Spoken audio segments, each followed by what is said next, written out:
Қайырлы күн, құрметті оқырмандар. Бүгін біз ноқат қосылған палау дайындаймыз. Ол үшін бізге күріш, ноқат, ет, сәбіз, пияз қажет болады. Майды осындай кесемен, көзбен өлшеп құйдым, сіздерге түсінікті болу үшін.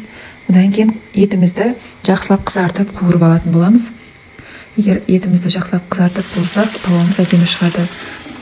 Мен өзім пиязды көп қосамын палауға, себебі пияз палауға тәтті дәм береді, және оны ұзағырақ қуыратын боламыз.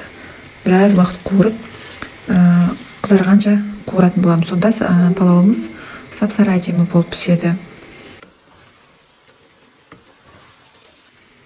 Пиязымыз, етіміз қуырылғаннан кейін үстіне сәбізді қосатын боламыз. Сәбізді негізі өте көп қуырудың қажеті жоқ.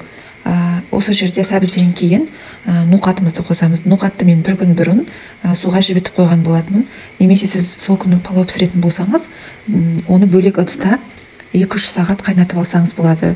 Бірақ бір күн бұрын жібіткеніңіз дұрыс, сонда ноқат толық жібіп палаумен бірге пісетін болады. Өзіңіздің қалауыңызша тұз және куркума қоссаңыз болады. Мен тұзды көп қосқан жоқпын, себебі менің етім тұздалған. Куркумада көзіммен шамалап қостым. Өте көп қосып жібермеңіздер, себебі палауларыңыз сап-сары болып кетуі мүмкін. Қоспасаңыздар да болады, палауларыңыз әдемі шығады.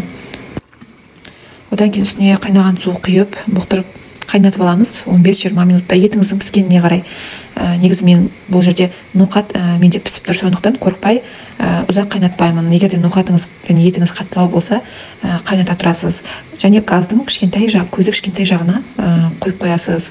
Өте қатты қайнап кетпеу керек.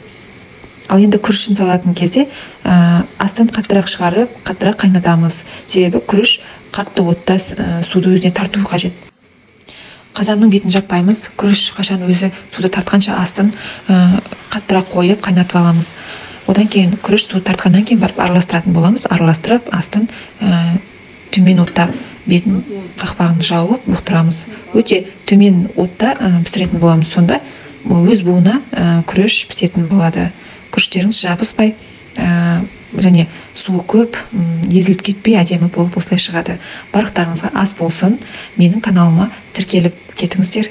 Алдағы уақытта рецепттермен бөлісетін боламын.